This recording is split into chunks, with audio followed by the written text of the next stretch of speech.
Salam Bapak Ibu saudara sekalian, jemaat yang terkasih dalam Yesus Kristus. Kita bertemu kembali di dalam Sapaan Gembala GKIW Hasim. Dengan tema pada hari ini, saya akan membawakan tentang topik Aku berharga. Berharga di mata siapa yang jadi pertanyaannya? Nah, ayo mari kita simak pembahasan kita hari ini.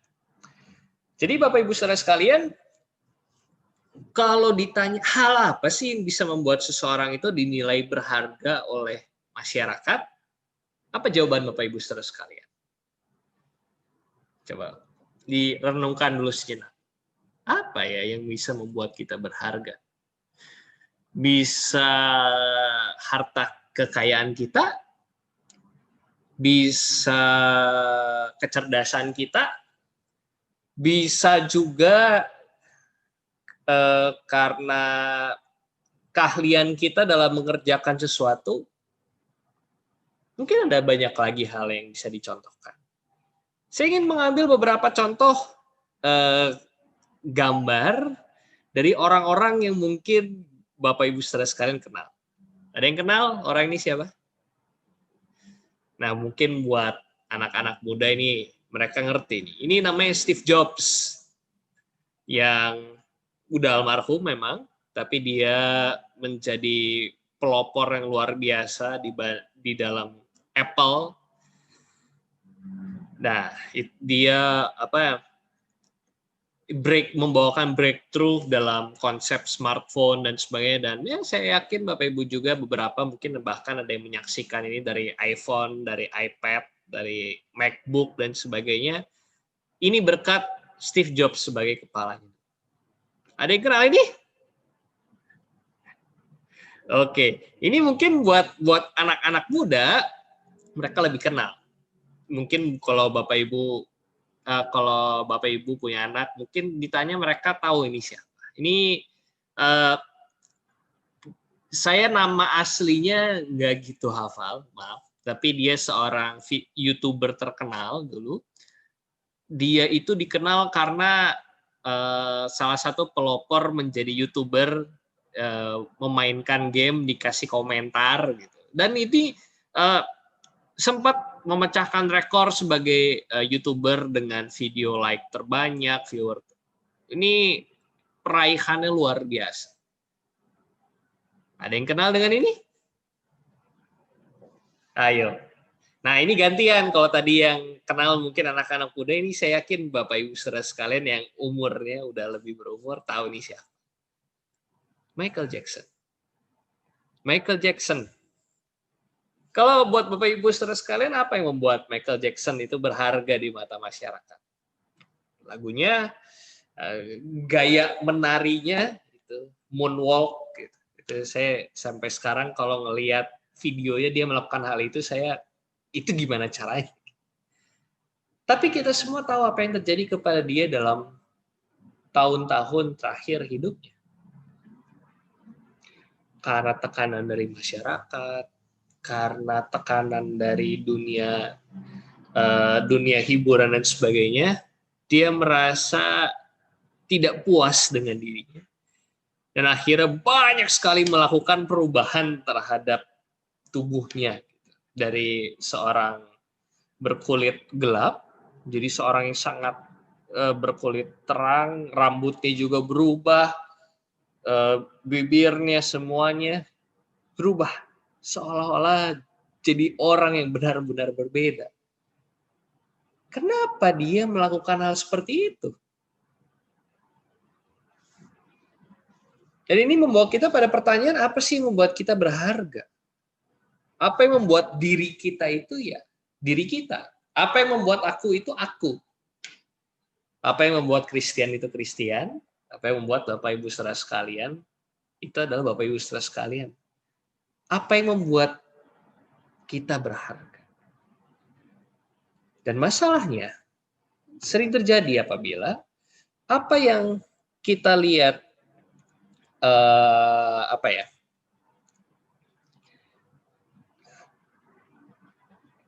jadi masalah terjadi ketika apa yang kita lihat, apa yang kita nilai tentang diri kita pada saat ini itu bertolak belakang atau berbeda dengan ya mungkin harapan atau ekspektasi masyarakat. Mungkin buat anak-anak, teman-teman, aduh, maaf, aku memang nilaiku maksimal cuma bisa segini.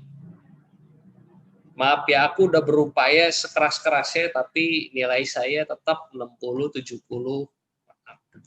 Tapi mungkin kadang-kadang ada orang tua yang maksa, ayo harus lebih tinggi lagi, lebih tinggi, stres. Atau mungkin buat anak perempuan yang rambutnya dipotong pendek gitu. Terus orang-orang di sekitar, kenapa sih nggak dipanjangin aja kan lebih bagus dan sebagainya. Itu kenapa kadang-kadang kita kenal ada istilah tomboy dan sebagainya. Dan nggak semua orang senang dengan istilah itu, nggak nyaman. Karena aku suka dengan cara berpakaianku yang seperti ini, tapi terus dikomentarin sama orang-orang lain. Ini jadi masalah.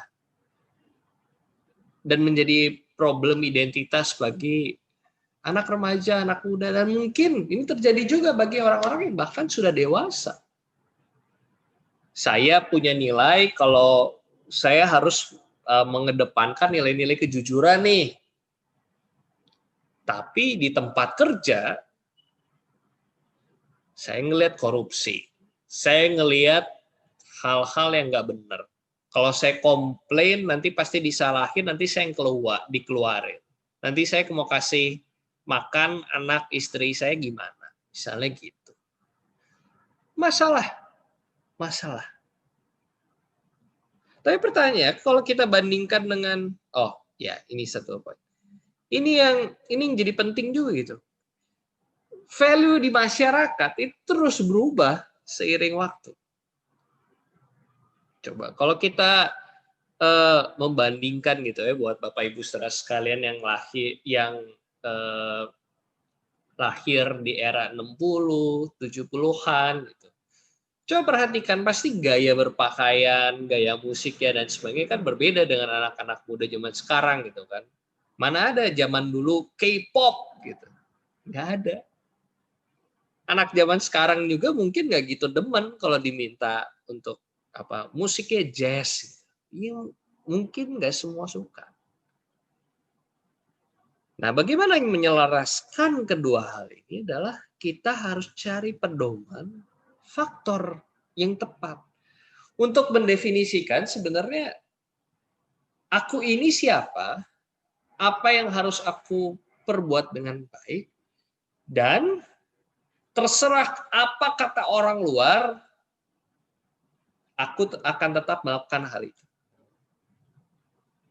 Dan jawabannya, pedomannya tidak lain dari Yesus. Bapak Ibu saudara sekalian, kalau kita menempatkan perasaan berharga kita dari mata masyarakat, dari mata dunia, itu pasti semua orang punya pendapat yang berbeda. Masyarakat bisa jadi punya pendapat yang sangat bertolak belakang dengan kita. Tetapi sebagai orang Kristen kita harus berpegang pada Kristus, teladan pedoman kita. Oleh karena itu, mari kita simak apa sih kata Alkitab yang bisa menjadikan pedoman bagi kita untuk mengatakan bahwa aku ini berharga. Dan yang Kristus inginkan itu sebenarnya sederhana. Markus 10 ayat 15 mengatakan, aku berkata kepadamu sesungguhnya barang siapa tidak menyambut kerajaan Allah seperti seorang anak kecil, ia tidak akan masuk ke dalamnya. Menarik ya? Kalau orang-orang mungkin di sekitar kita mengatakan, agar biar kamu itu diterima di komunitas kami, engkau harus melakukan ini, harus melakukan itu. Kamu yang diinginkan oleh Yesus agar kita bisa berharga dan masuk ke dalam kerajaan surga adalah ketika kita berlaku seperti anak kecil. Kenapa ya? Padahal kadang-kadang anak kecil justru menjadi pihak yang ya kita kalau katakan mereka itu tidak dewasa, mereka itu belum ada pengalaman, mereka itu harus dibimbing dan sebagainya. Tetapi Yesus justru mengatakan barang siapa tidak menyambut kerajaan Allah seperti seorang anak kecil, ia tidak akan masuk ke dalamnya. Kenapa ya? Oleh karena itu kita adalah semuanya sebenarnya anak-anak Tuhan. Ini yang perlu kita pegang. Kita perlu sadar, kita semua anak-anak Tuhan. Allah tidak mempermasalahkan segala hal duniawi kita. Allah tidak akan mempermasalahkan rambut Anda ikal atau lurus, atau duit Anda 100 juta atau 100 rupiah. Tidak. Kecerdasan, tampilan fisik, kekayaan tidak menentukan penilaian Allah terhadap kita. Buat Allah, kita tetap berharga. Tetapi, seperti yang dikatakan tadi, kita perlu menyambut kerajaan Allah seperti seorang anak kecil. Allah memang menerima diri kita apa adanya. Tetapi ada hal-hal yang rasanya perlu kita tingkatkan juga. Sehingga kita bisa sungguh-sungguh menyambut kerajaan Allah dengan baik. Dan nilai-nilai apa sih yang kira-kira dimiliki oleh seorang anak kecil, tapi mungkin kita sebagai orang dewasa, orang yang mungkin jauh lebih berpengalaman, justru mulai kabur nilai. Saya mencoba mencari dan rasanya ada beberapa hal yang menarik. Yang pertama, penurut. Kita nggak bisa bilang semua anak kecil itu penurut. Yang bandel banyak. Kita harus akui. Dan mungkin saya waktu kecil juga adalah seorang anak yang bandel. Tetapi ciri khas dari seorang anak kecil adalah orang tua kalau kasih tahu sesuatu, diikutin. Ngikut. Diem, duduk, apalagi di masa-masa mereka yang waktu masih amat kecil ya, di masa udah ngerti perkataan dan sebagainya, disuruh ngikut duduk, nggak banyak tanya.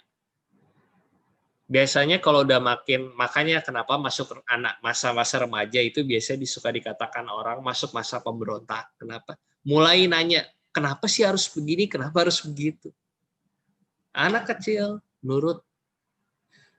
Bukan berarti bahwa kita sebagai orang dewasa tidak perlu mempertanyakan segala sesuatu, tidak.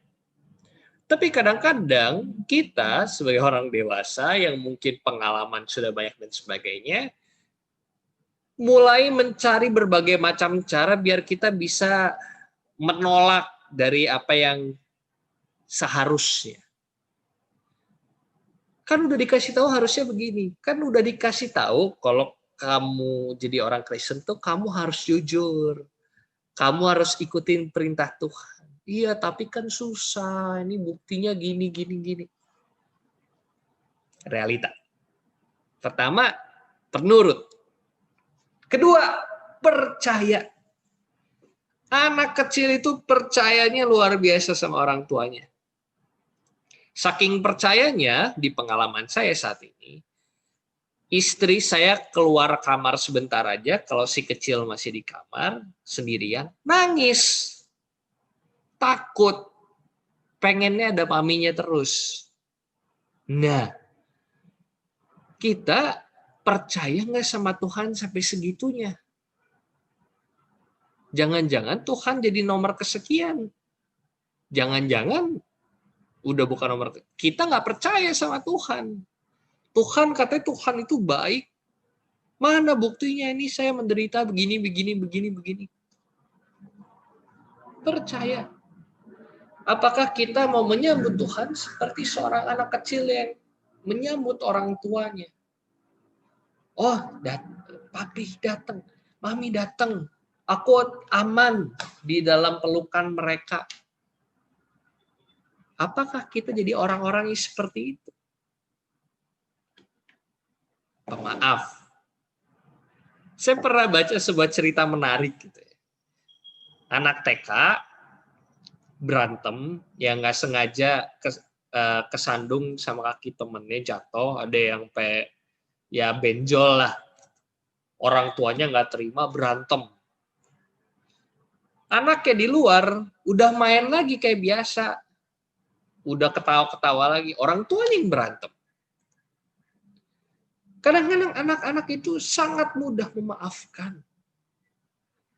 Mereka, aduh maaf ya, terus habis itu main. Kalaupun mungkin marah ya mungkin siang atau besoknya udah bisa main bareng lagi. Apakah kita juga bisa saling memaafkan sesama kita seperti itu? Karena kadang-kadang yang terjadi di dalam diri kita adalah kita mau minta maaf aja susah, apalagi memaafkan orang lain. Susah. Maaf itu susah. Dan oleh karena itu mari kita belajar dari anak-anak.